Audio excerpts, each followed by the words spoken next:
Ladies and gentlemen, welcome back to the No ID podcast. We are on season 7. Before I even get started, I'm still going to be dedicating each and every episode going forward to one of my comedic mentors, Steve Militant, who passed away last year. I have here a guest. You've seen him on Netflix, The Floor is Lava. You've seen him a couple of commercials like Verizon, Olive Garden. You've seen him for some of us that's over the age of 30. Have seen him on College Hill. I have comedian, entrepreneur. He has his own show on HGTV, the one and only Willie Macc. Willie Macc. Hey, Rome Davis, everyone. Here we are. Black guys with glasses. Let's do it. Do it. Blurs, black nerds. That's Blurs. Yes. So I'm just gonna let you know. I've been a fan. I said this before we started recording. I've been a fan of yours for a while, and been following you on Instagram and saw a couple of your clips of your stand up on YouTube. And I gotta say that your storytelling, your presence is amazing. It reminds me a lot of like a cross between like a Eddie Murphy and a Bernie Mac. And I'm not just saying that because you're on my show. I'm saying it because it's legitimately correct. I appreciate that because that's one of the people. That's how I got my last name was from Bernie Mac. I did the Bernie Mac show in 2006, and I got to meet him and talk to him, and he just really inspired my direction of my life and my career. Like my real name is Willie McMiller, and his real name is Bernard McCullen. So when I found out that we can change our names in this industry.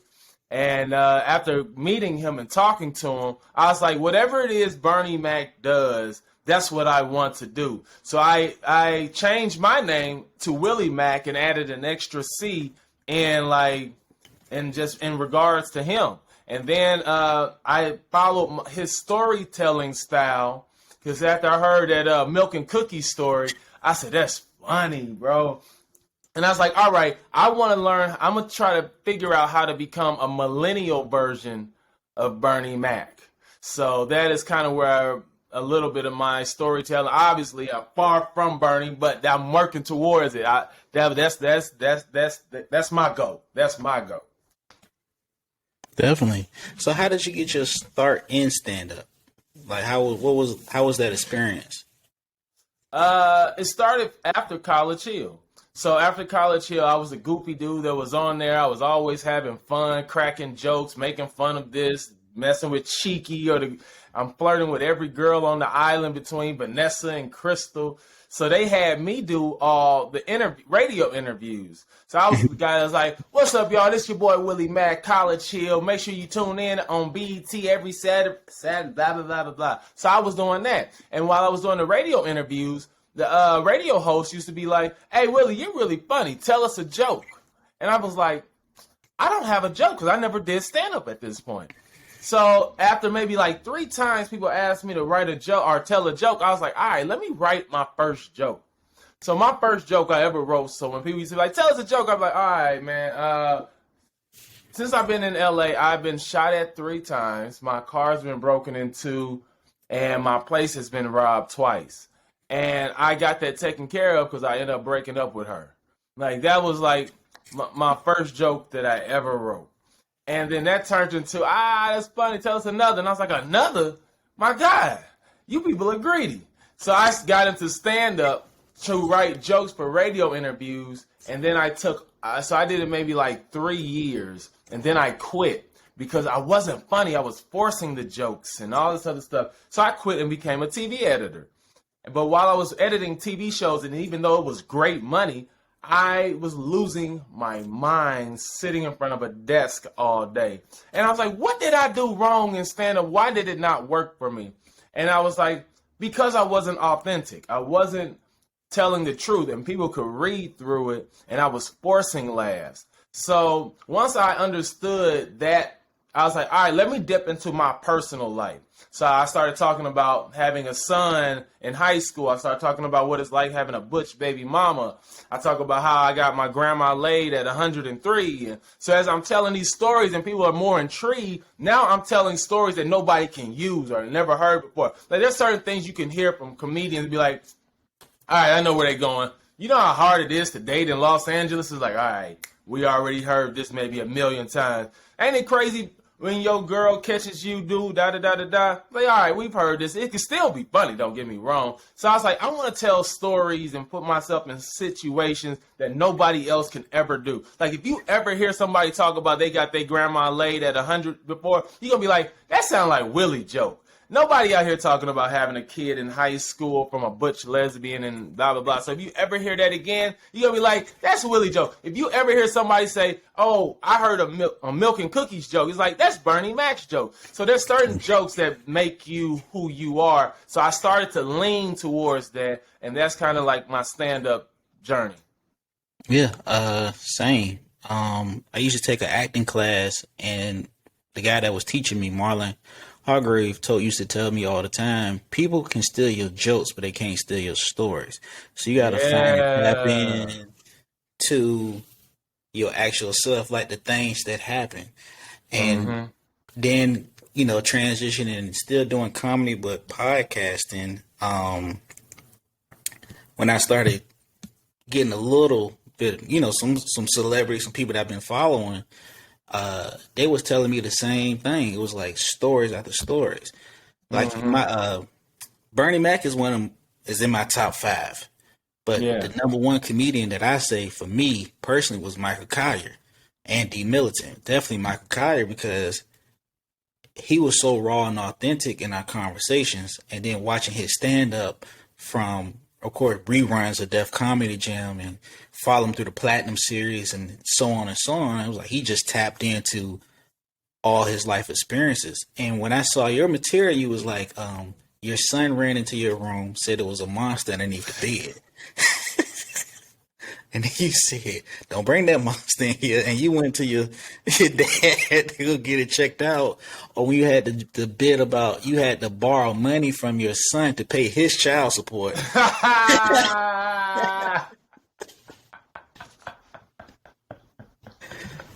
Okay. Yeah. Those are stories. The truth behind those stories is, I'm going to start with the monster one. I've always been scared of the dark. I'm still scared of the dark as a grown man. I got to close every door. I don't like doors open at night. The blinds got to be closed, whatever. So I'm scared. So now this is just me. All right. Now people believe this story, don't believe this story, but I'm telling you all the truth. I feel like I've seen at least 2 spirits in my entire life, like ghost or whatever it was, and it panicked me and freaked me clean out. So I remember seeing one when I was maybe, let's say, 10 years old, and I run to my parents' room, blah, blah, blah. Now I'm like 17. So the truth behind the monster in the bed joke. So the second time I felt like Malcolm's room was my son's room. I had a little room for him. And I felt like I saw something go into that room. And instead of being like, oh, shit, let me go get my son, I was like, oh, shit, let me go get my dad, because maybe my dad knows something that I, like, this is his house. So I'm like, hey, Dad, can you go in that room and I think something's in there. He's like, boy, that's your son. Go get him. And I was like, man, I'm scared. So I was like, what if I make it to where my son runs into my room and like, Dad, there's a monster in my room. There's a monster in my room. And I'm like, why are you bringing him to me? I don't want. He ain't in my room. He chose who he wanted to choose. So that's kind of where that came from. And yeah, man. So there's a truth behind every one of my stories, and just the way that my brain works. Just I've lucked up. It's a blessing and a curse to have a brain that can pull from stories and exaggerate it and twist and turn it and all this other stuff. Not borrowing money from my son. It was during the pandemic. My son was the only one working. He was making money playing video games and all this other stuff. And as a comedian and as an actor, as you know, during the pandemic, that shut down. So yeah. I wasn't making any money. So child support was coming up. And my son, mom's like, hey, where's my money? And I was like, oh, I'm going to send it. And I said, hey, Mal, can you just tell your mom I gave you the child support money? And we cool, because he was staying with me, and I still have to pay child support, but that's a whole nother thing. So he's like, yeah, all right. Hey, Mom, I got the child support. She's like, all right, cool. I can tell the courts, woo, woo. And I was like, did I really have to, like, use my son? I'm supposed to be paying child support on him, so I used my son to pay, and blah, blah, blah, blah, blah. So that's kind of where that story came from. But, yeah, that's stand-up. That is stand-up at its form. It's like, what can you take from your life? We could write a joke about just two black. I have a glasses joke. Why are black men wearing glasses? One, me personally, I don't like context. I don't like doing this thing to myself. Like, you mean I gotta do that every day? And then you got to do all this to pull it out. I don't even know how to put eyedroppers in my eye without blinking. Like, I can't even do this because I blink every single time. So I'm like, I never got past that. And then when I started wearing glasses, I started noticing that I started booking more commercials. You look at my Verizon commercial, I got glasses on. My Hyundai commercials, I got glasses on. And I was like, why is every time I'm wearing glasses, I'm booking more and more commercial roles? And my friend, white guy, was like, because you look safe, Willie. You look like one of the guys you look like the safe black friend. And I'm like, so you telling me if I take my glasses off, I just look like this? He's like, yeah, you look just like that with your glasses off. And I was like, huh. And then I turned that into one of my jokes. So that's kind of where all of those things came from. That's true. Like the glasses, I don't know what it is. You can't be a thug with astigmatism.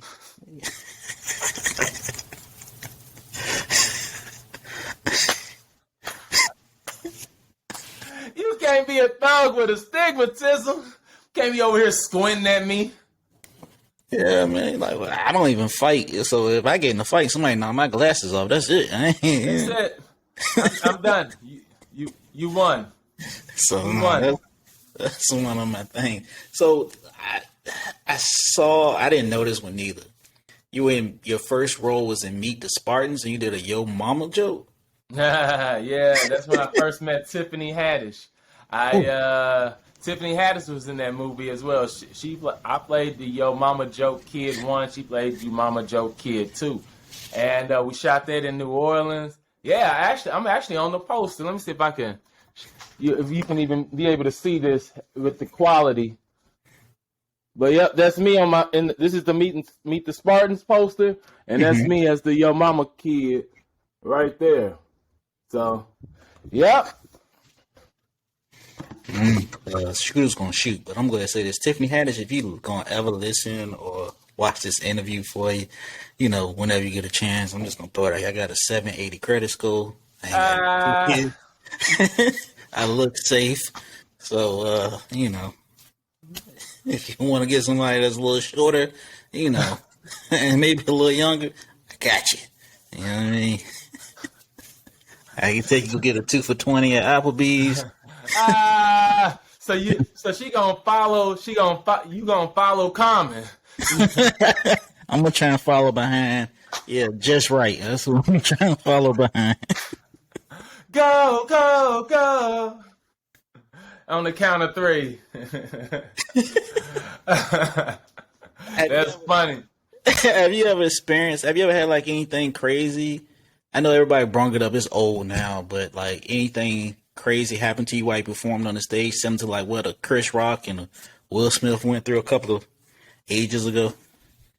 Nothing as crazy as that. But the craziest thing that's probably happened to me while I was on stage, I was in Aurora, Illinois, and I was doing a show at the Comedy Shrine Theater. And this white lady, during my set, she's like, I want to feel your afro. And I was like, what? I'm actually, as I'm telling you this story, I'm going to show you the photo because I had a picture was taken.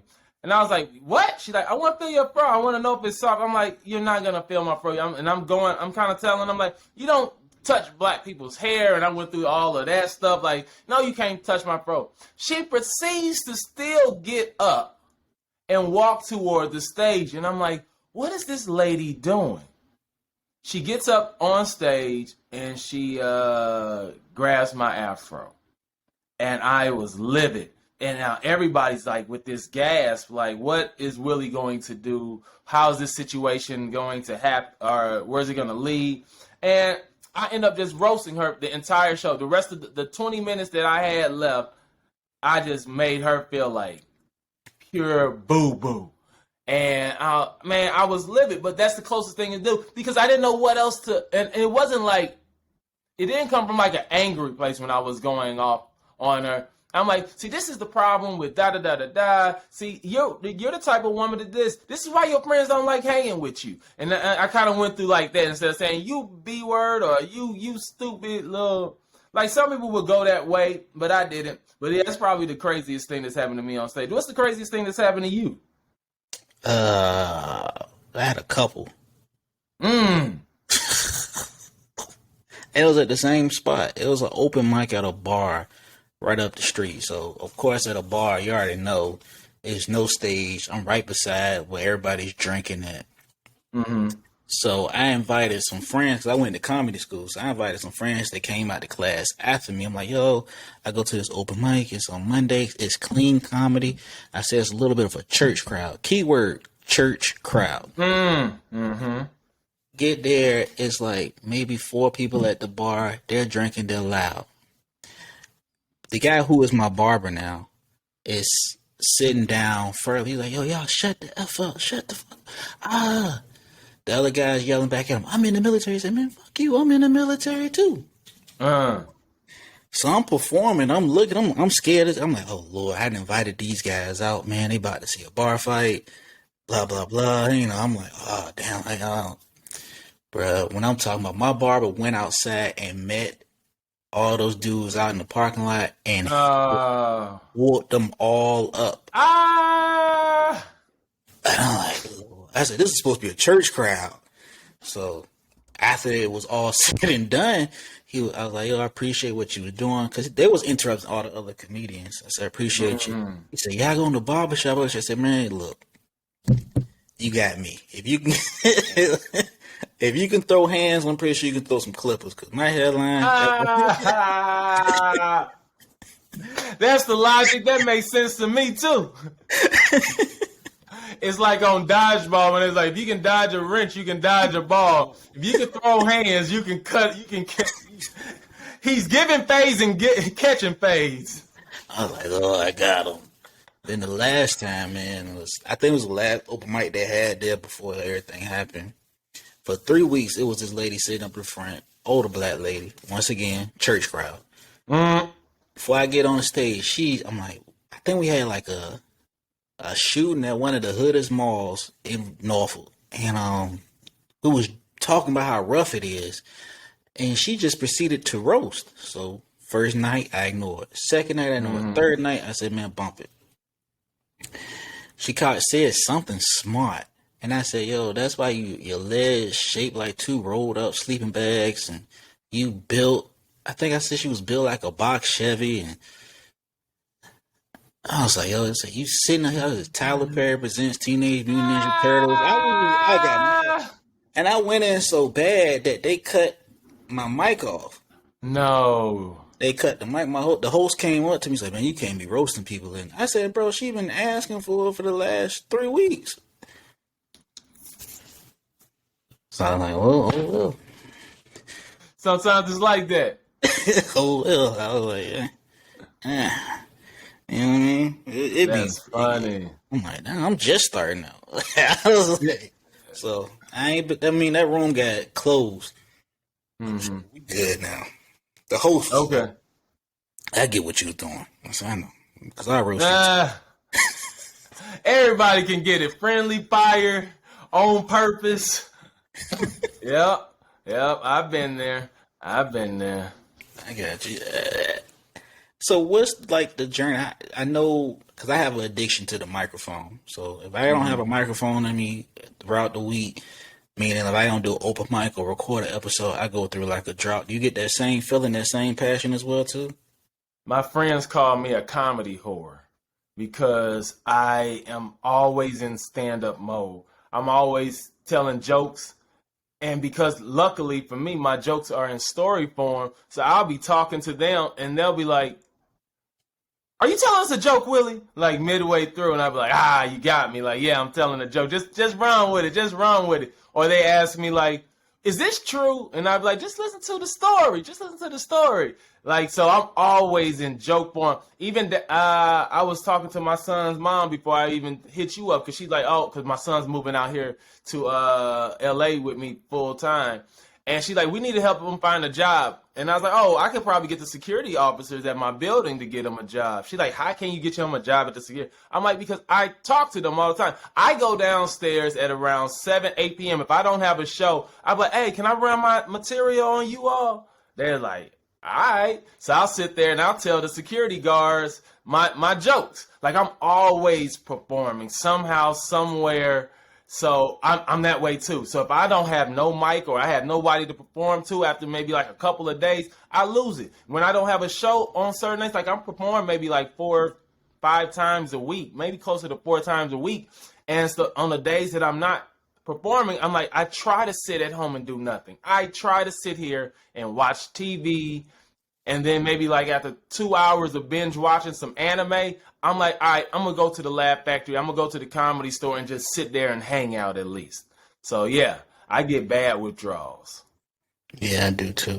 Yeah, like I think Tubi was probably like the worst invention for me because it has all the old stand-up. And I just sit there and just watch clip after clip after clip after clip. And Dry Bar on YouTube. Dry Bar comedy is pretty dope. Even the laugh. Yeah. Yeah, like man. And I've gotten to the point now where I've watched the stand-up on mute because I want to study their stage presence, their crowd control. And you had a clip on yours. It looked, I don't know if it was the video quality or whatever, but it looked like you had a cardigan. You was paying homage, of course, to Bernie Mac. You had the gold chain on, and you was telling some jokes, and I don't know if you was sitting around, people were sitting around you or whatever it was. You had a white t-shirt on. And I was like, okay. So I actually downloaded the clip and I put it on mute. I was like, okay, I see you making eye contact with at least a couple people in the crowd. And then I also see like your stage presence. It's straight, well, I could say swagger, but it's a certain swagger that you have too. So I was like, all right, bet. So from that point on, you know, like I can see, you know, your pitch. Cause like I said, it's like millennial Bernie Mac, Eddie Murphy. Eddie Murphy, of course, is probably the greatest of all time. Bernie Mac, the greatest of all time. In my opinion, best set of Kings of Comedy. Bernie Mac show, criminally underrated. Any movie that he did or any small part he took advantage. Transformers, the car scene. Great comedic time, immaculate. I could just go on about Bernie. Shoot. And I can name more episodes of Bernie Mac that I like than some other shows that's out there. But I mean, the dude was dope. I learned about stage presence from someone telling me to study Chris Rock's stage presence. The way that he walks around on stage, like a lot of comedians will stand up there, they'll kind of walk around, but they're just kind of wandering on stage. But then someone was like, watch Chris Rock when he performs. He's walking with like every step is on purpose. He's like, I'm walking over here to tell you this XYZ. Y'all don't understand. Then he'll come over here, walk over here. And it's like with a purpose. So I was like, okay, so your stage presence has to be purposeful. But then, even though, you know, say what you want to say about him, but then I got a little bit of Bill Cosby in me. Because I was like, Bill Cosby was a storyteller. He wanted to tell these long, drawn-out stories. And he sat down and he talked to the audience. And he made eye contact. He made you feel like you was in his living room without the Quaaludes.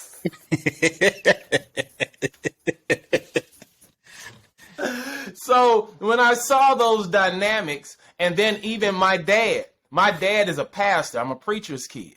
And so I'm like, how do you keep these people's attention every week? Through 2-3 times a week, you're up there preaching and you're ministering, and you're not even telling jokes. You're telling, it's the Bible. So a lot of Bible stories you've heard, you do David and Goliath 1,000 times, but every time these same people come back. And I was like, what is my dad doing? So I studied my dad's stage presence as a pastor.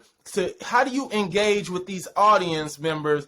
Now, y'all don't understand. Can I get an amen? Amen, pastor. I'm telling you all. And you know, the stuff that he did on stage, I was like, all right, let me incorporate a little bit of that into my stand-up as well. So that's kind of how I've molded my set, and that I'm not even molding my set, because I'm still perfecting all of that. And then you have this entire stage. So now I'm like, why am I standing right here? Let me utilize this entire stage. So I got a joke where I talk about my mom slapped the black off me or whatever. And so now I'm like wiping the black off me on this side of the wall. I'm like, oh no, it's on the floor. So I take it off the floor and I'm trying to do this and whatever. So I want to utilize as much space and build a scene and a story all the way through. Facts. Is that like the same joke when you were saying you saw your first white person and that you was in school? See, this is how much I've been watching you stand up. You said, my mom used to say she was going to slap the black off me if I was acting this way. And I saw him, he must have been a bad kid. This is how much, ladies and gentlemen, this is how much I've watched Willie Macc stand over time. That's the same joke. That's the same joke. I've turned it into an albino now, where it's like the first time I seen my first black albino, I was like, oh, that's a badass kid. Like, what did you do to have your mama slap the black off you? Kind of look like Skittles with the flavor sucked off. And so then I started to try to build this picture more and more. So now I have it to where now he was like, man, y'all niggas are messing up. I'm like, whoa, you can't say the N-word. And he's like, but I'm black. I'm like, are you though? And he's like... So, yeah. Let me just rewind back a little bit. How was it on College Hill? I had a blast. I had an absolute blast. Some of the other castmates hated it. They felt like it made them look bad. It made them look like all they wanted to do was fight or whatever. I took that platform and was like, I want people to know that I'm funny, so let me be funny on here, because a bunch of people are going to see this. I don't have any drama. You mean BET is paying for this all-expense trip to the Virgin Islands, and y'all want to argue and fight? Oh, nah, man. I'm partying. You talking to a country boy born in Arkansas, raised in St. Louis, and we are about to be stars. We were the first black reality show before all the Love and Hip Hops, before any of these other ones that you've seen. It's us. It was us. And because we were the first black reality show, our season, especially the Virgin Islands, we were the first ones to air on not only BT, but MTV, VH1. And so it was a fun time. It was a fun time for me. It was. I remember watching College Hill and y'all episode. I thought it was very interesting. Then I graduated and went to college and flunked out of community college. So obviously, it wasn't no Virgin Islands. So, I mean, I eventually got my degree, but, took 6 years, a 2-year program. But we ain't going to go into We'll save that for the stage sometime, Go ahead and put that on your dating profile. Got a degree. A while, but... It took a while, but from here go anywhere. So before we close out, is there any advice that you like to give to anybody that's trying to follow into your footsteps of using that one platform and expanding into what you're doing? Because not only you doing comedy, not only doing commercials, you got My Flipping Family, you're on HGTV, which is dope because I don't really see a lot of us on those shows unless we go to the OWN network, and then they got the black version and there's no comment, but you don't really see us, if not at all, on those type of things. And I thought that was dope too, because you're doing that with your brother? Yeah, with my little brothers. Yeah, so I thought that was dope. Yeah. Advice wise, don't put a time limit on things. Some people be like, come out to LA, be like, I give myself 5 years to make it. That's not how this works. There's no program. Some people will make it within the first year and blow up. Some people will take 10 years. If you saw the behind the scenes of just Kings of Comedy, Bernie Mac, when they was doing that, he was the only one that did not have a show. At that time he did not have a show. D.L. Hughley had a show. Steve Harvey had a show. Cedric was on his show. So everybody had a show except for Bernie Mac, and he was obviously, to me, you maybe, the funniest person on there.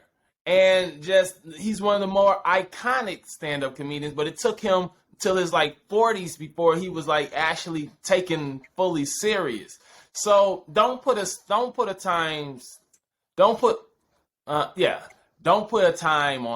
limit on your success. It took me 5 years to sell My Flipping Family. I've been trying to sell that since 2016. Pitch meetings and network meetings and production company meetings and re-editing. And yeah, so enjoy the journey. That's the one thing that I can tell you. Be passionate about it and enjoy the journey, the ups, the downs, and everything that's crazy that's happening to you or that you feel might be happening to you or the struggles or whatever it is.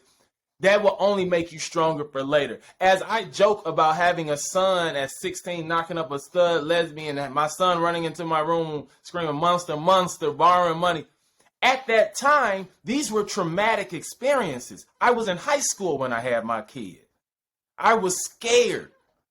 It sucks to ask your son, hey, I can't afford child support right now. Like, those are traumatic things in on paper. But to be able to take those traumatic things and then see the humor in it because somebody else might be going through it or somebody else might be like, oh man, I'm going through it. Let me watch Willie because Willie has a story about this type of struggle and it'll make you laugh at it. So anything that you got going on, save that humor. Done. Just let it make you stronger. Let it build you up and kind of keep going from there. And then just on the business side of things, I've been called a sellout multiple times. Same. I've been called a sellout because I'm on HGTV. And they're like, yeah, now, Willie, you need to go up there and tell these white folks XYZ, XYZ. I'm like, I'm not doing that.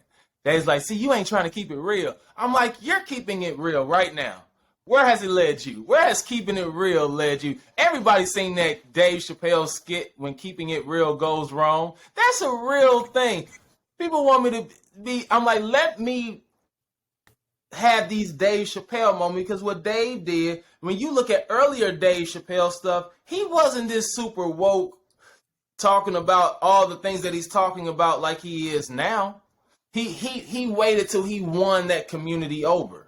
He waited until like he was able to get the Dave Chappelle show and, you know, be on Comedy Central and be this guy a little bit before he said, all right, I've got the audience, I've got the media's attention. Now I can be able to switch this up and do whatever I want to do. So understand that balance. You can't talk about, this is a whole nother conversation, like how black people love to talk about how all these people who are racist. Yeah, there's a lot of racism in America. We all know that. We don't need to be talking about that all the time because we're racist too. We're just as racist. And it's like, but it's different because we are the ones who are still suffering. I'm like, yeah, you're right. We are still suffering. But what can we do about it now? Now what? Just answer me the now what. This is your now what. Figure out a way to infiltrate or put your glasses on, even if you don't need them. Be that person. Then once you kind of grab some attention, switch it up if you must. So, you know, it's those are the things that I would tell people who are like, what's some advice you can give me? You know, that's kind of what it is. Definitely. That's a whole nother conversation. I don't know if you've seen the clips, but it wasn't until my 4th season of No ID where I started to tap into different things. Mm-hmm. I had a girl I met through Facebook dating. Mm-hmm. Her stage name, screen name was Satan's Fruit Gusher. We never met in person. Never met in person. So I interviewed her based off of her Twitter because she was into kink. We did that conversation. Uh-huh. Several friends in the porn industry, I interviewed them. I end up going because my ex-girlfriend was a foot fetish model. We interviewed some people in that community. I had two dominatrixes up there with the hood on. One with the hood, the other one's a financial dominatrix. That went all the way to another stratosphere. So I get what you're saying. And I ain't afraid to get out my comfort zone. Uh-huh. Yeah, so I appreciate you even giving me the interview because he tell you, yeah, the dominatrix up here. Nah, we good because that didn't mess with my dating life too. You know, now they think I'm into something I'm really not into. Like, all right, shawty, it's just an interview. Yeah. But for the fans out there that want to follow Willie Macc, follow him on Instagram at Willie Macc. TikTok Willie Macc, YouTube Willie Macc, Facebook Willie Macc. I'm still Willie Macc on MySpace. So if you still on MySpace, hold on, Black Planet. I'm still. Hey man, you gotta get in where you fit in. Gotta get in where you fit in. Man, if y'all want to follow me at strictly_wrong. That's on Instagram and Twitter. Follow No ID Podcast page on Instagram at No ID Podcast. YouTube is No ID Media TV, so you will see some of my stand up and you will see some in my podcast episodes as well too. Make sure you hit that like, share, subscribe, rate button. By all means, support Black content creators, support Black content, Black media in general, because it's hard out here in these streets. 7 seasons, so we're going about 70 episodes in, so you can only imagine the madness. So it just continue going on. And Willie Macc, I appreciate you, brother. If you ever need a laugh or something, I got my stand up on my page. I can send it to you directly and tell Tiffany Haddish I said what's good. If you can, slide her my phone number. Tiffany's into the dominatrix lifestyle, so she might work with you now, man. Oh man, I think I'm in love again. Oh man, you don't know. That's funny. But appreciate you, brother. Hey, thank you for having me. Congrats on 7 seasons, bro. You killing it. Keep it up. We all know it's about consistency. And thank you. Thank you. All right.